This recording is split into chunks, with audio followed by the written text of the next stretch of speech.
आपको तलाक नहीं दिए हैं? तलाक भी नहीं दिए हैं। उसके बाद कोर्ट में लंबा डेट ले लेते हैं। उस लड़की का थाना में लिखवा के दे दिए हैं, जो रखे हुए हैं, महुआ की लड़की रहने वाली है, पास कुछ नहीं था। और जब मेरी शादी हुई थी तो पूरा जितना मेरे घर से पैसा मिला था सारा का ये होलसेल दवाई का किया। भाई का मेरा चैन बेच के मेडिकल करवाया था, मेडिकल में एडमिशन का। शराबी आदमी है, गांव में भी इसका कोई इज्जत नहीं है। शराब के नशे में मुखिया जी से कहें, उसको मुखिया जी कान माफ़ी मांगते हैं, लेकिन ऐसे मानूंगे तो मेरे पति को ही मारने लगे। इतना उस शराब के नशे में धुत था, इतना उस शराबी है ना कि उसको हाथ पैर बांध के और उसको नींद की दवाई दिया जाता है। इस तरीके की निगाह डाले तो कोई भी बहू अपने ससुर पे विश्वास करना छोड़ देगी। वैसे लोग उस पे तो हमको कानूनी कार्रवाई करनी। बिहार के वैशाली जिला से एक मामला सामने आ रहा है, जो मामला इस तरीके का है जो सुनने के बाद पैरों तले की जमीन खिसक जाएगी। दोस्तों, यहाँ पे एक प्यारा सा नन्हा सा बच्चा को जो देख रहे हैं, ये इसकी मम्मी हो गई, जो तकरीबन शादी को 10 साल बीते हैं। 10 साल बीते हैं जो इनके पति एक डॉक्टर हैं, जो डॉक्टर वैशाली ज़िला में अपना प्रैक्टिस करते हैं, और ये इनकी शादी को 10 साल हो गया, मगर उनका किसी अवैध लड़की से संपर्क होने के कारण वो अपनी पत्नी को छोड़ दिए।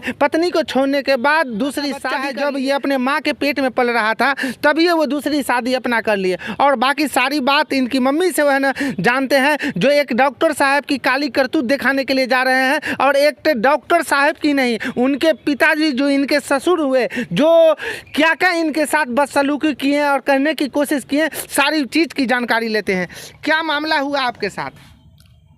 मेरे पति ने दूसरी शादी कर ली जी 2016 में। मैं प्रेग्नेंट थी उसी टाइम में, और 2012 में मेरी शादी हुई थी। ये लोग बहुत प्रताड़ित करते थे मुझे, पैसे को लेकर इनके घर वाले करते थे। इनका अफेयर कहीं और चल रहा था, तो ये लोग मुझे बहुत ज़्यादा। आपकी शादी को कितना दिन हो गया?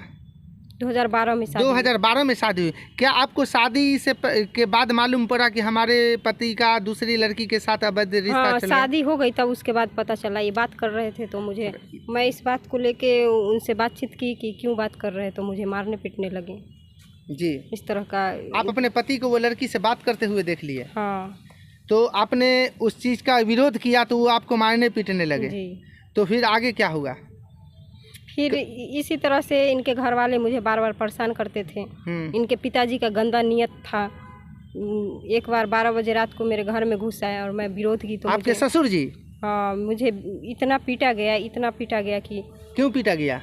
मैं विरोध की तो मुझे गले पे पैर रख के जूते से कुचला गया। क्या वो जो आपको गंदी निगाह से देख रहे थे या आपके साथ गलत रिश्ता बनाना चाहे, उसका विरोध करने पर आपको मारा पीटा गया? जी। तो फिर आप इस चीज़ की जानकारी आप अपने मायके वाले को दी?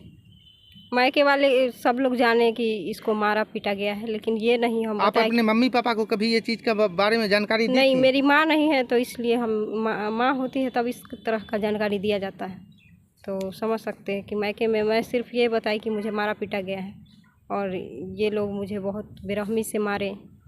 मेरे पति भी मना किए कि आप क्यों मार रहे हैं, तो मेरे पति को भी 2 थप्पड़ उस टाइम। आपके पति क्या करते हैं?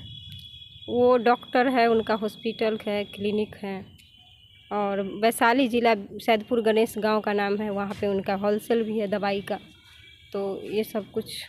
अब बताइए, एक डॉक्टर को जो भगवान का दूसरा रूप माना जाता है, और उसके बाद वो डॉक्टर साहब इनसे शादी करते हैं। शादी करने के बाद वह 7 फेरा लेते हैं। उसके बाद वह ये जीने मरने की कसम खाते हैं, 7 जन्म का वादा करते हैं, मगर वो कसम कहाँ गई? जो एक लड़की को घर से बेघर कर करके वो अपना खुशी की ज़िंदगी जी रहे हैं, आज ये लड़की और उसकी ये छोटी सी बच्ची दर बदर की ठोकरें खा रही है, और उसको एक जरा ये बच्ची पर भी तरस नहीं आ रहा है कि मेरा जो बच्चा है वह कहाँ है, किस हाल में जी रहा है, नहीं जी रहा है। इसके लिए कभी बच्चे के लिए फ़ोन किए आपको? मैं कितनी बार फ़ोन करने की कोशिश की, मुझे ब्लॉक कर दिया जाता है। उसके बाद कोर्ट में 7 साल बाद आए तो मैं उससे बात की कि आप या तो मुझे रहने दो, या तो मेरी बच्ची को उसका हक दो, नहीं तो मुझे छोड़ दो, हमेशा के लिए तलाक दे दो। क्यों मेरी ज़िंदगी को? आपको तलाक नहीं दिए हैं? तलाक भी नहीं दिए हैं। तलाक का वो शादी उसके बाद कोर्ट में लंबा डेट ले लेते हैं। उस लड़की का थाना में लिखवा के दे दिए हैं, जो रखे हुए हैं, महुआ की लड़की रहने वाली है। वो जिस लड़की से शादी की वो महुआ की है? वो महुआ की। उसके पिता का नाम है रामचंद्र राय, भाई का नाम है नीतोष कुमार, उस लड़की का नाम है पिंकी कुमारी। 4 बहन है। एक बहन उसका मेरे पति के घर के बगल में था, तो बहन के यहाँ जाती थी और उसका अवैध संबंध था वहाँ पे। और इसी कारण से वो लड़की शादी के पहले ही प्रेग्नेंट हो गई। तो घर वालों ने, उसके परिवार वालों ने मिलकर शादी करा दी। हमको ये मारपीट कर मैं शादी से पहले वो लड़की प्रेग्नेंट हो गई थी? हाँ, वो लड़की शादी से पहले प्रेग्नेंट हो गई। तो आपकी को जो इस चीज़ की जानकारी मिली तो आप उस समय ससुराल में रह रही थी? नहीं, मैं ससुराल में नहीं थी। ये तो मुझे मारपीट करता था। इसके पिताजी मेरे घर में घुस आए थे तो मुझे मैके छोड़ दिया गया था। 2 साल से मैं मैके में थी। न्यायालय में मैं कोर्ट में केस भी की थी, तो कंप्रोमाइज़ करके दिल्ली में इसको फ्लैट दिलवाया गया। अच्छा, एक चीज़ बतलाइए, ठीक है, अगर आपके पति जी दूसरी शादी किए तो मान के चलिए अगर आप उनको नापसंद थी या किसी तरीके की आपको उनसे दिक्कत थी तो आपसे शादी से पहले भी तो वो लड़की से शादी कर सकते थे। फिर बाद में ऐसा क्या हुआ जो आपसे शादी करने के बाद वो लड़की का घर वाले घास काटने वाला था ना, उसको पैसे नहीं ना मिल रहा था, तो पैसे उसके पास थे नहीं। मेरे से 5 लाख रुपया मिले, बाद में 3 लाख रुपया हम अपने घर वालों से मना के फिर 3 लाख रुपया दिलवाए।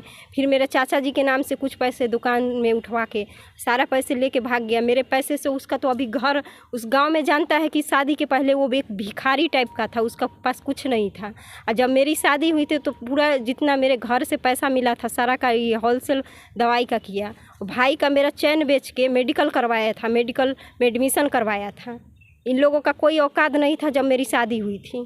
तो ये आपको सिर्फ एक पैसे के लिए, आपको पैसे के लोभ पर आपसे शादी किया गया, उसके बाद आपको यूज करके हटा दिया गया? हाँ, सिर्फ पैसे के लिए। वो बोलते थे कि तुम्हारे जैसे 10 लड़की से हमको शादी हुई है, 10 पैसे देंगे, हम 10 से शादी कर लेंगे। इतना उसका नीच गंदा सोच का आदमी है। तो ये जब शादी कर लिए, इस तरीके की नीच हरकत किए, उसके बाद जो हो गए आपके ससुर जी आप पे गलत निगाह डाल दिए। तो इसका फिर कहीं और चक्कर चल ही रहा था। वो सोच रहे थे कि बेटा तो मेरा अब दूसरी जगह बिजी हो, व्यस्त हो गया, अब इसके साथ हम अपना संपर्क बनाएं। इसका नियत इतना गिरा हुआ है, शराबी आदमी है। गांव में भी इसका कोई इज्जत नहीं है, शराब के नशे में। मुखिया जी से कहें, उसको मुखिया जी कान पर माफ़ी मांगते हैं, लेकिन ऐसे परिवार से हम कीचड़ में पत्थर नहीं फेंकना चाहते हैं। मुखिया जी तक कहें, इतना गिरा हुआ फैमिली का ये लोग हैं। कभी ऐसा आपको कब आपको ऐसा एहसास हुआ कि हमारे ससुर जी जो हो गए, जो उनको पिता के समान माना जाता है, इसलिए कि बेटी में और बहू में कोई अंतर तो नहीं होता, अगर इस तरीके की हरकत अगर हो, अगर कोई भी ससुर इस तरीके की निगाह डाले तो कोई भी बहू अपने ससुर पर विश्वास करना छोड़ देगी? वैसे लोग उस पर तो हमको कानूनी कार्रवाई करनी चाहिए थी, उस पर तो हमको छेड़खानी का केस करना चाहिए, लेकिन हम उस पर रहम किए कि केस भी नहीं किए। हम ऐसी लड़की थे, लेकिन फिर भी हम आपको कैसे मालूम पड़ा, कैसे आपको अनुभव लगा कि हमारे ससुर गंदी निगाह देख रहे हैं? ये कमरे में जब घुस आए, जब मेरे पति नहीं थे तो कमरे में घुस के मेरा हाथ पकड़ने लगे। जब मैं मना की, विरोध की, ये रात था, जब मैं मना की, विरोध की, तो मुझे गले पे पैर रख के कुचला गया जूता पहन के, और मेरे पूरे शरीर में 10 लाठी 10 डंटों से पीटा गया। इतना पीटा गया कि मैं 1-2 महीना तक चल नहीं पा रही थी, इतना मुझे बेहोश कर दिया गया। मेरे सर पे किरासन तेल डाला गया। मेरा पति उधर से आया, जब पूछे कि आप क्यों मार रहे हैं इसको, अगर कुछ भी है तो बोलिए हम मार रहे हैं, आप क्या है मार रहे हैं, आप ससुर के समान होंगे। तो मेरे पति को ही मारने लगे। इतना उस शराब के नशे में धुत था, इतना उस शराबी है ना कि उसको हाथ पैर बांध के और उसको नींद की दवाई दिया जाता है। ऐसा इंसान है। उसको याद होगा कि हम उसी घर में रहते थे, उसका सारा खेल हम देख चुके थे। इतना शराब पी के, शराब के नशे में धुत रहता था। उसके जो क्लिनिक है वहाँ के पेशेंट आता उसको गाली देता था, इतना गंदा वो है। कोर्ट में आए तो मेरे पति से मैं बात कर रही हूँ, वो मेरा हाथ पकड़ लिया। क्या हक है वो मेरा हाथ पकड़ लिया? कोर्ट में आपके ससुर हाथ पकड़ लिए? हाँ, मेरा हाथ पकड़ लिया, मेरे पति को भगा दिए। 7 साल बाद आया, हम उससे पूछना चाहते थे तुम दूसरी शादी क्यों किए? मेरे बच्ची को छोड़ के, मुझे प्रेग्नेंट स्थिति में छोड़ के 7 साल बाद गायब था। कोर्ट में आया, जब कोर्ट का प्रेशर चला, जब इधर से कुर्की जब्ती उस रखेल पे हम निकलवाएं, कुर्की जब्ती, अब रिमाइंडर कुर्की निकला हुआ है, तब ये हाँ हार के आया है कोर्ट में। जब कोर्ट में हम